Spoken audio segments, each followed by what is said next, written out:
I came back to the house earlier than planned because the rain started without warning. My doctor's appointment had ended 10 minutes early. Nothing dramatic, just timing. I remember setting my keys down quietly, the way you do when you don't want to announce yourself. The hallway light was off. The living room light was on. I could hear voices, Daniel's and my sister Lauren's, steady, unhurried. They weren't whispering. They didn't need to. I stopped when I heard my name. Daniel was sitting where he always sat, on the right side of the couch. Lauren was across from him, legs crossed, holding her phone like a checklist. The coffee table between them was clear, except for a folder. Blue, legal-sized. Daniel said, "We'll need to keep it simple, no long speeches." Lauren nodded. People don't like long funerals anyway, especially when it's drawn out. There was a pause. Not an emotional one, a practical one. She asked, "Do you think Evelyn would prefer lilies or roses?"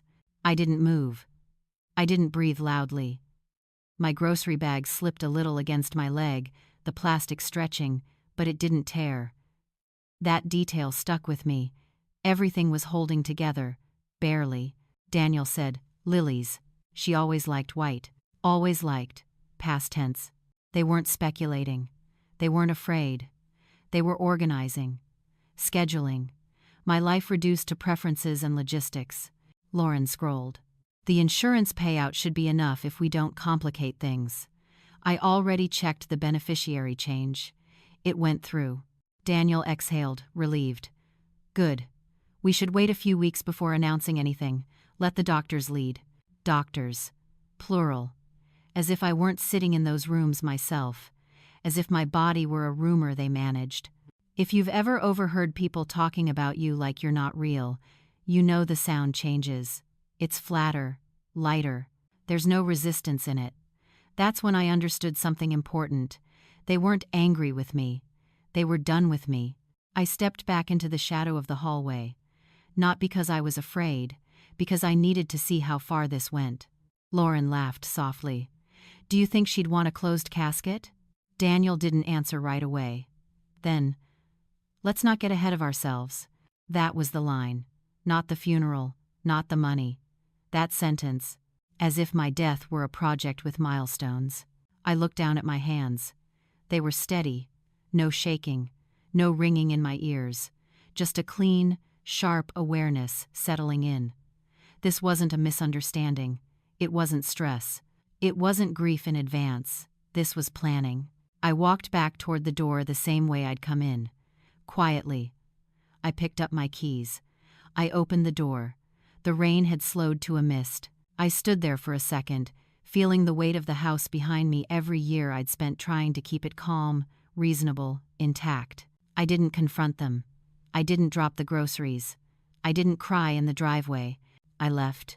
I drove to a parking lot a few blocks away and sat there with the engine off. I replayed every word, not to hurt myself, to memorize them. Tone, timing, the folder, the phrasing. When you hear something like that, you expect panic to take over. It didn't. What came instead was distance, emotional distance, the kind that lets you see the structure of a problem instead of drowning inside it. I realized something else then.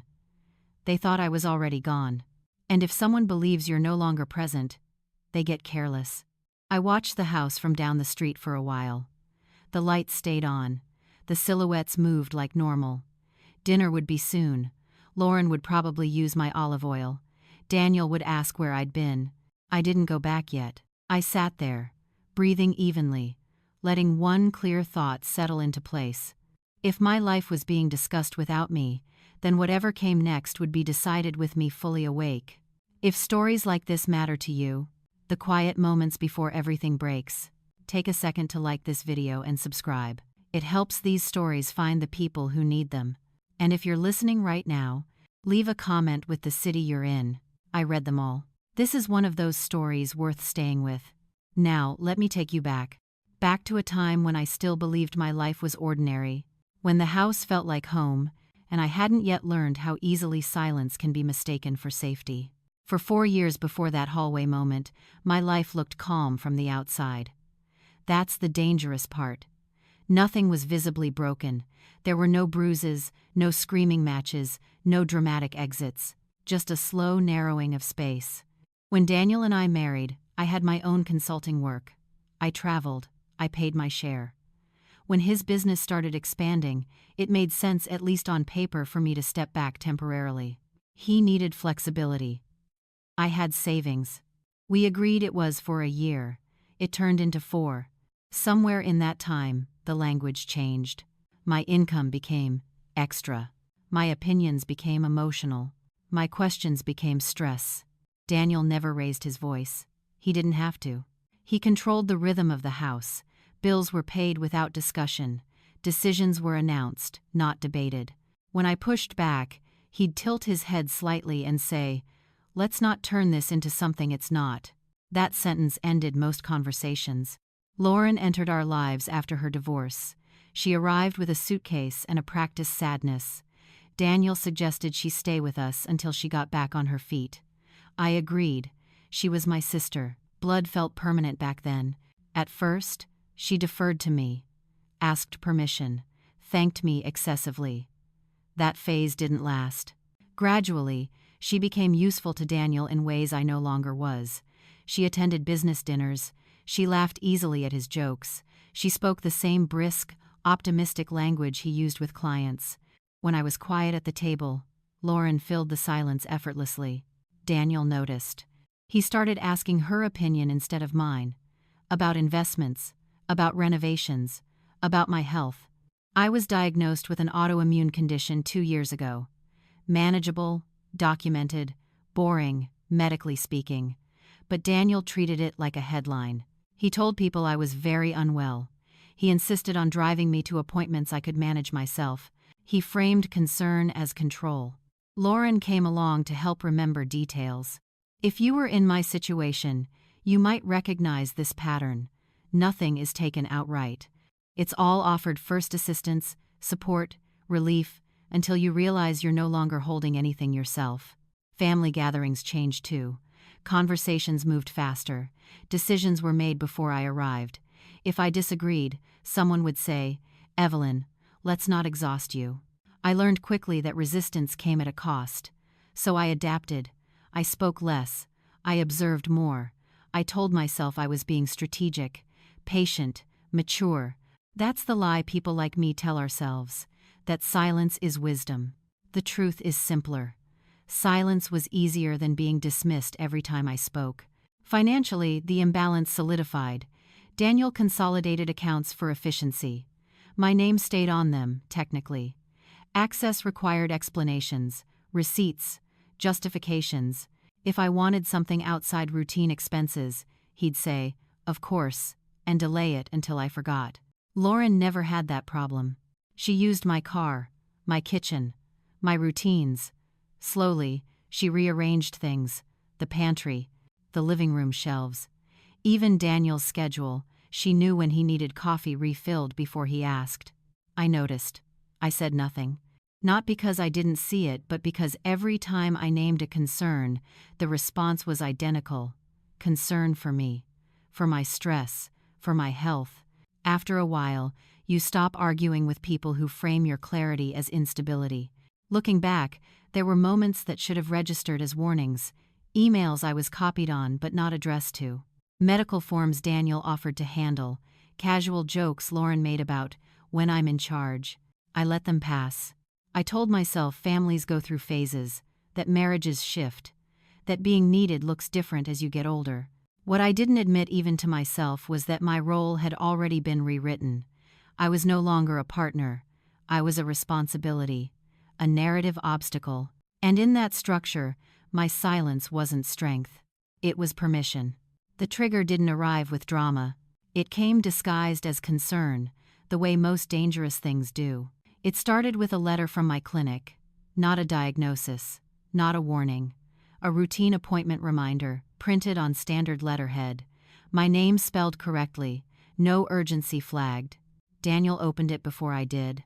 He was standing at the kitchen counter, mail spread out like inventory. When I reached for it, he didn't hand it over right away. He skimmed it first, eyes moving quickly, expression tightening in a way I'd learned to read. "This looks serious," he said. I told him it wasn't. Same follow-up, same doctor, same plan. He nodded, but the nod wasn't agreement. It was performance. He folded the letter and set it aside. "Let's not minimize this," he said. "We should be proactive." That word proactive became his favorite. Within a week, he'd told his parents I was declining. He told a neighbor I was not myself lately. He told Lauren he was scared of what the next year might bring. None of that came from my medical records. Lauren leaned into it immediately. She began texting me reminders. Water, rest, medication I didn't take. When I corrected her, she'd respond with a heart emoji and say, "Just trying to help." Family pressure followed, subtle but coordinated. My mother-in-law suggested I reduce my stimulating activities. A cousin forwarded me an article about end-of-life planning, framed as being responsible. Someone mentioned power of attorney at a dinner table, as if it were small talk. Daniel watched my reactions carefully. Not to comfort me, to measure me. When I pushed back even gently, he'd sigh and say, "This is exactly what the doctor warned about. Emotional spikes." There it was, the reframe. Anything I said that contradicted him became evidence that he was right. Lauren started attending my appointments without asking. She'd sit beside Daniel, notebook open, nodding along. When I spoke, she'd add context I hadn't offered. When I corrected her, the room would go quiet. One afternoon, after an appointment that lasted less than 20 minutes, Daniel suggested we start preparing for contingencies. He said it casually, over takeout, like discussing vacation insurance. I asked what contingencies. He smiled. "Let's not get ahead of ourselves." He's not never. That was when I noticed the pattern repeating, not as coincidence, but as strategy. Still, the trigger itself was almost laughably small. I overheard Lauren on the phone one evening, standing in the laundry room. She didn't know I was home. She said, "No, not yet. He wants to wait until the paperwork is cleaner." Paperwork. Not treatment, not care, paperwork. When I asked her who she'd been talking to, she didn't flinch. "Insurance," she said. "Too fast, too smooth." Later that night, I checked our shared cloud storage. Nothing unusual at first glance. Then I noticed a new folder, not shared, restricted access, labeled EH Planning. My initials. I didn't open it. Not yet. Instead, I paid attention. Over the next few weeks, Daniel scheduled meetings without telling me. Financial reviews, legal consultations. He said they were preliminary. He said my involvement would complicate things emotionally. Today, Lauren stopped calling me by my name around others. She used she instead. "She's tired today. She doesn't need to hear this." If you've ever been spoken about while sitting in the room, you understand how quickly reality can tilt. The pressure escalated when Daniel suggested a temporary medical leave from decision-making. He framed it as rest. He asked me to sign a consent form, allowing him to manage communications. That was the moment everything sharpened. The form wasn't aggressive, it was polite, 2 pages, neutral language. But the implications were clear. Once signed, my voice would be optional. I didn't sign it. I told him I needed time.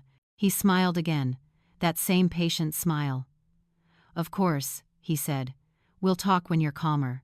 That night, lying in bed beside a man who no longer saw me as present, I made a quiet decision. I stopped trying to correct the narrative. I stopped defending my clarity. Because when someone underestimates your awareness, they give you access. And that was the moment the pressure stopped feeling like threat and started feeling like opportunity. The shift didn't announce itself. There was no confrontation, no final straw. Just a decision I made one morning while standing at the bathroom sink, watching my own face in the mirror. I looked fine. Not brave, not broken, just present. That was when I stopped asking to be believed. Up until then, every instinct I had was oriented toward correction, clarifying my condition, reassuring my family, explaining my intentions. It hadn't helped. It had only given them more material to manage me with. So I changed strategies. I thanked Daniel for his concern. I agreed to rest more. I let Lauren remind me to drink water without correcting her. I nodded when people spoke over me. I allowed them to believe the version of me they'd already decided on. Silence, I realized, could be repurposed. While they relaxed, I began collecting information. I requested copies of my medical records directly from the clinic, citing personal reference. I reviewed them line by line. Clean, unambiguous, no terminal language, no progression markers, nothing that supported the story being told around me. Then I scheduled a consultation of my own, not with a family friend, not with anyone Daniel knew.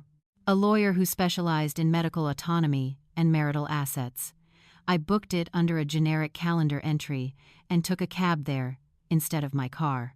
The office was quiet, neutral art, no judgment in his eyes when I explained the situation. He didn't ask how it made me feel. He asked for timelines, documents, access points. That was when the tone of my life changed. We discussed affidavits, consent thresholds, beneficiary changes. I learned how easily paperwork could be weaponized and how easily it could be neutralized with the right counterfilings. I didn't confront Daniel about the insurance. I requested a credit report instead, clean. Then I requested a second one. That one showed an inquiry I didn't authorize. That mattered. I began downloading transaction records at night. Small transfers, consistent patterns, nothing illegal yet but intentional. Lauren's name appeared more often than I expected, not as recipient, as proxy. I printed everything. Physical copies, dates highlighted, originals untouched. At home, I remained agreeable. When Daniel suggested another legal meeting, I said I trusted his judgment. When Lauren offered to organize my paperwork, I handed her a decoy folder. She didn't notice the weight difference. The power transfer wasn't dramatic, it was procedural. I changed passwords, quietly. I opened a new account in my own name, quietly. I redirected my medical correspondence to a secure address, quietly. And something interesting happened. Daniel stopped watching me. Once he believed I was compliant, I became invisible again. Lauren grew bolder. She corrected him in front of others. She referenced future plans without checking if I was listening. They were no longer cautious. If you were in my position, you might think this would feel satisfying. It didn't. It felt clarifying, like switching from fog to glass. One afternoon, Daniel asked me to sign another form.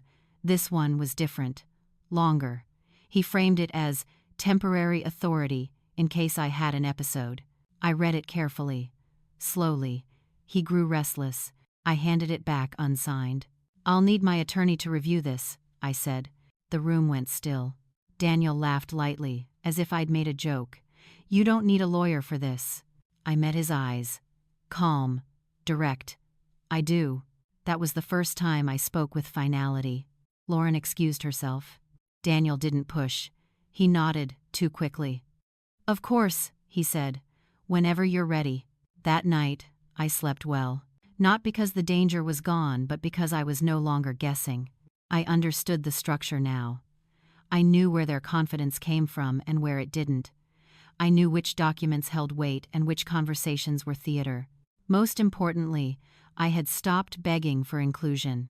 I was preparing for exposure.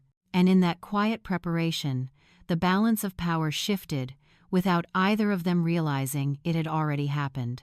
The exposure didn't happen the way movies stage it.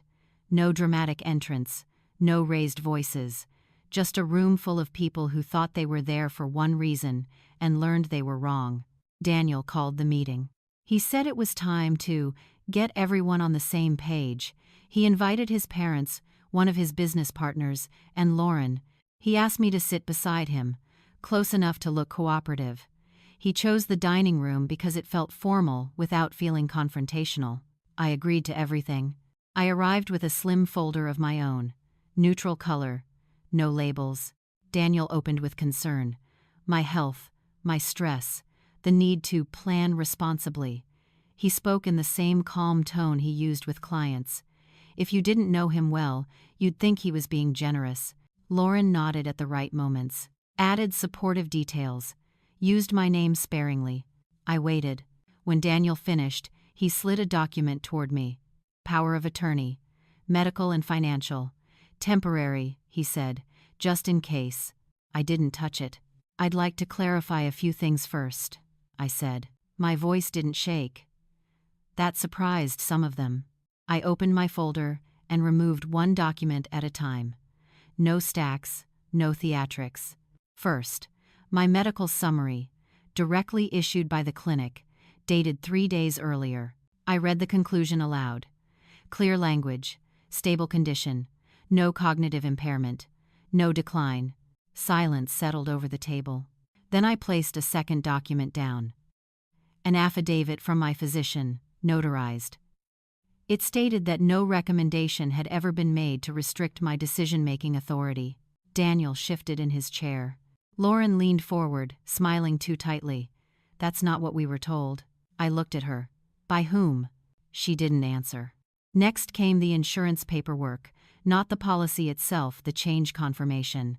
Beneficiary adjustment requested electronically. Approved 2 months earlier. I slid it toward Daniel's mother. You might want to read the timestamp, I said. Daniel opened his mouth. Closed it again. I continued. Credit report excerpts. Unauthorized inquiries. Transaction records showing consistent transfers routed through intermediary accounts. Not illegal, not yet, but coordinated. Then, the final document. A printed transcript of a voicemail Lauren had left on my phone, believing it had failed to send. Her voice was casual, confident. He wants to wait until the paperwork is cleaner. I didn't play it. I didn't need to. The words on the page were enough. No one spoke. Daniel tried to regain control. He said there had been misunderstandings, that everything was meant to protect me, that stress can distort memory. I let him finish. Then I said, I've already filed a formal notice, revoking any implied consent previously granted. Copies were delivered this morning. That was when the room changed. This wasn't emotional anymore. It was procedural. I explained, calmly, that my accounts were now individually secured, that any further attempts to alter my records would constitute liability, that my attorney would be handling communication going forward. Lauren stood up. You're doing this to punish us. I shook my head. No, I'm doing this to stop you. Daniel reached for my hand. I pulled it back. I won't be signing anything today, I said, and I won't be discussing my health with anyone present. His business partner cleared his throat. Daniel's parents avoided eye contact. False authority collapses quietly when it's built on assumption. There were no apologies, no confessions, just retreat. Daniel asked if we could talk privately. I gathered my folder. You can speak to my lawyer. I stood. The chair didn't scrape. I made sure of that. As I walked out of the room, no one followed me. That was the moment I understood something clearly. I didn't need them to admit what they'd done. The evidence already had. After the meeting, the tone changed everywhere at once. My phone started ringing before I reached the end of the block. Daniel first, then his mother, then an unfamiliar number I recognized as his attorney's office. I didn't answer any of them. By the time I got home that evening, the house felt different, not hostile, careful. Daniel was sitting at the kitchen table, hands folded, posture rehearsed. Lauren was nowhere in sight. We need to slow this down, he said. You escalated things unnecessarily. I set my keys down. No, I replied. I documented them. That ended the conversation he was trying to have. He shifted strategies. Asked how I was feeling. Said he was worried about the stress I'd put myself under. Suggested mediation, privacy, repair. These weren't offers. They were attempts to regain control of the narrative. Lauren called later that night. She cried, said she never meant for things to go this far. Said Daniel had led everything. Said she was only helping. She asked if we could talk sister to sister. I declined. I don't need explanations, I said. I need distance. She accused me of overreacting, of embarrassing the family, of creating problems where there didn't need to be any. I listened. Then I said, this conversation is over. And I hung up. The next day, Daniel proposed compromises. He suggested shared oversight. joint signatures, a cooling-off period before any legal separation. I refused each one calmly. Boundaries don't need to be justified. They only need to be enforced. I informed him that Lauren would need to move out within 72 hours. That communication with me would go through counsel, that I would be staying elsewhere temporarily. He said I was being extreme. I said nothing. Silence has weight when it's no longer fear-based. Daniel tried to involve others. Friends, relatives, people who believed they were neutral. They asked me to reconsider, to think long-term, to protect the family image. I responded with the same sentence every time. I'm not available for that conversation. Eventually, the calls stopped. Lauren packed quickly. She avoided me while she did. I didn't watch. I didn't need closure from her. The distance was the point.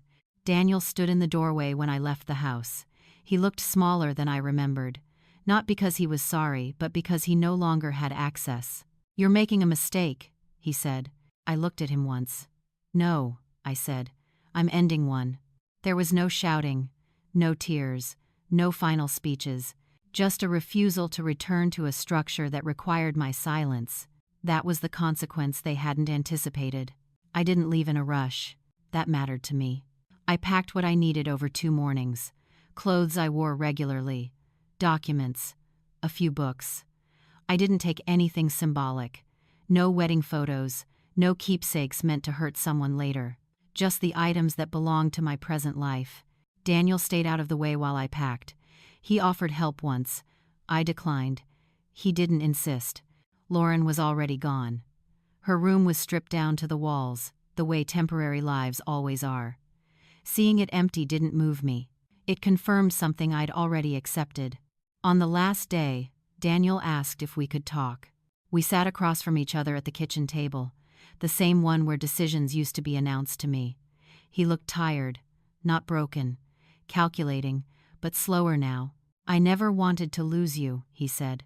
I believed him. And I also understood what he meant by lose. "You didn't want resistance," I replied. He didn't argue. He said he'd made mistakes, that Lauren had influenced him. That stress had blurred his judgment.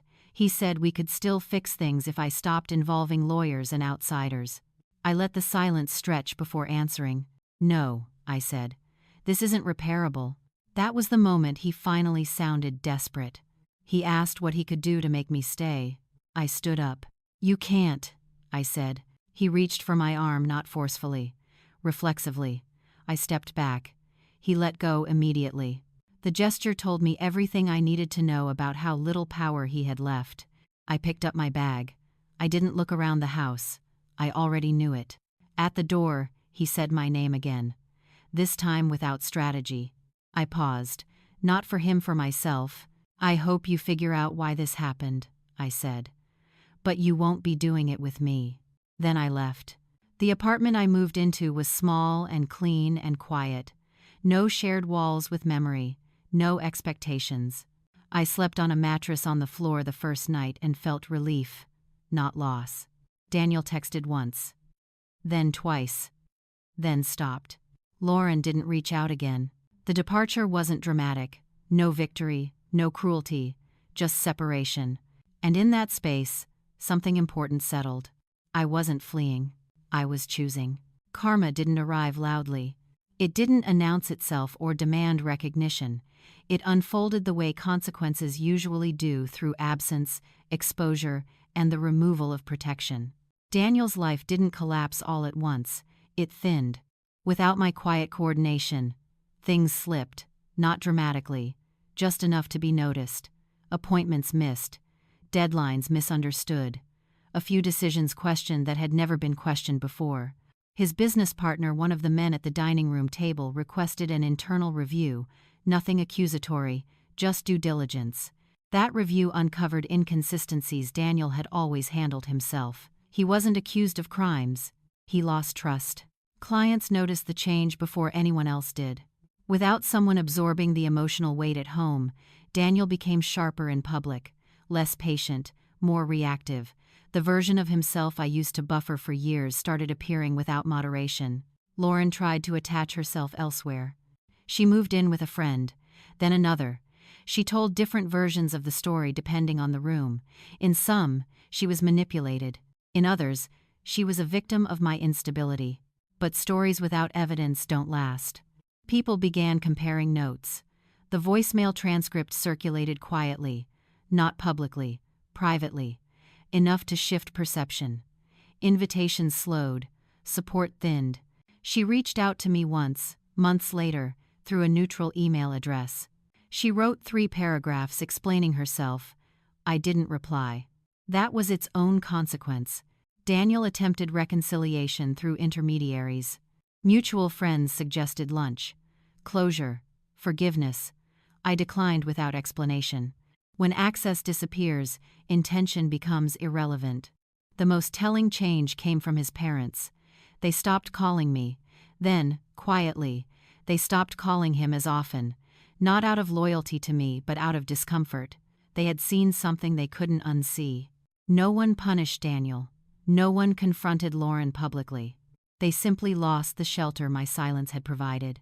Meanwhile, my life stabilized in small, durable ways. My credit recovered.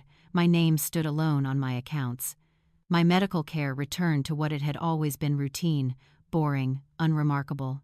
There were days I felt anger. I let it pass. There were days I felt grief, not for the marriage, but for the years I'd misinterpreted as patience. But karma doesn't require emotion. It requires clarity. And clarity had already done its work. My life didn't transform overnight. It aligned. That difference matters. I took a contract position 6 months after I left. Not glamorous, stable. The kind of work where expectations are clear and results speak without commentary. I liked that. I liked being measured by output instead of tone. I made friends who didn't need backstory. People who knew me only as I was, not as I had been edited by someone else's narrative. With them, I didn't have to prove stability. It was assumed. My health remained steady, unremarkable, exactly as it had always been. The drama surrounding it faded once no one benefited from exaggerating it. One afternoon, nearly a year later, I ran into Daniel at a grocery store. Not the one near the old house. A different one. Neutral ground. He looked surprised to see me. Thinner. More cautious. He smiled as if we were acquaintances who'd once shared something vague and pleasant. We stood there between shelves of canned soup. He asked how I was. I'm well, I said. He nodded. I'm glad. I believed him. And I also knew it no longer mattered. He hesitated, as if weighing whether to say more. I waited without prompting. Eventually, he said nothing. That was enough. I paid for my groceries and left. There was no closure scene, no final reckoning, just a moment that confirmed what I already knew. The past no longer had leverage. Later that evening, I cooked dinner in my apartment. The windows were open. The city moved outside without noticing me. I liked that too. I thought about the woman I'd been, the one who mistook endurance for loyalty, silence for wisdom. I didn't judge her. She'd done what she knew how to do at the time. And then she learned something else. Power doesn't come from being louder. It comes from being precise, from knowing when to stop explaining, from walking away without needing to be followed. That was the ending, not revenge. Just clarity, maintained. If this story stayed with you, you're welcome to like the video or subscribe to the channel. And if you're listening somewhere tonight, you can leave a comment with the city you're in. I read them quietly. My life didn't reset. It recalibrated. That distinction matters more than people realize. I didn't wake up one morning feeling healed or triumphant. I woke up feeling accurate. My days became smaller, quieter, and more precise. And for the first time in years, that felt like progress. I moved into a different apartment a few months later. Not because I had to, but because I wanted a space that hadn't witnessed my earlier silence. The place was modest. Good light. Thin walls. Nothing symbolic about it except that every decision inside it was mine. I returned to work slowly. Contract-based consulting. Clear scopes. Clear pay. Clear exits. I chose environments where documentation mattered more than charm, where expectations were written down, where no one confused concern with control. It was there I realized how much energy I'd spent managing other people's comfort. Without that burden, I had room to think again. My health stabilized into something unremarkable. Follow-ups, labs, boring results, no urgency, no drama. Exactly as it had always been before it became useful to someone else's narrative. Every now and then, I'd catch myself waiting for tension, for a sudden shift, a correction, someone stepping in to override me. That reflex faded with time.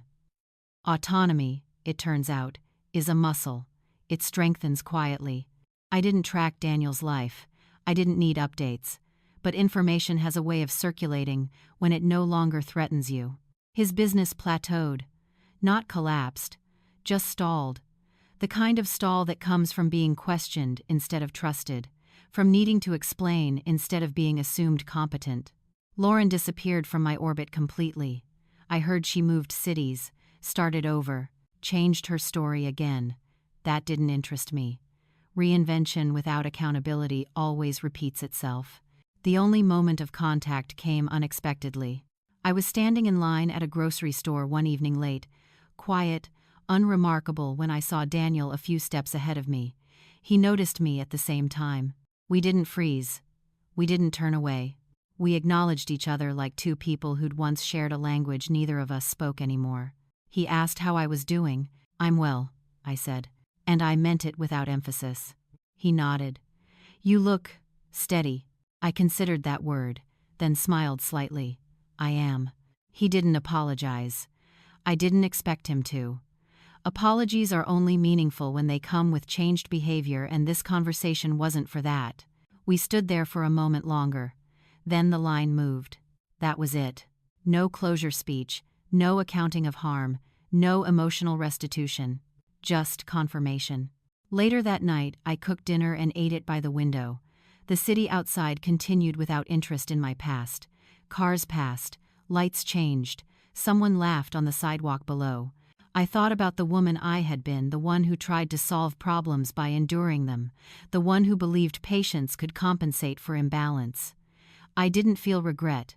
Regret implies failure. What I felt was understanding. She wasn't weak. She was uninformed. And once she learned, she acted. That's what this story is really about. Not revenge. Not punishment. Not even betrayal. It's about the moment you stop asking to be seen and start documenting reality instead. About choosing boundaries over explanations, evidence over emotion, departure over performance, and how quiet that choice can be. If this story felt worth staying with, you're welcome to like the video or subscribe to the channel. And if you're listening right now, you can leave a comment with the city you're in. Some stories don't end loudly, they end cleanly.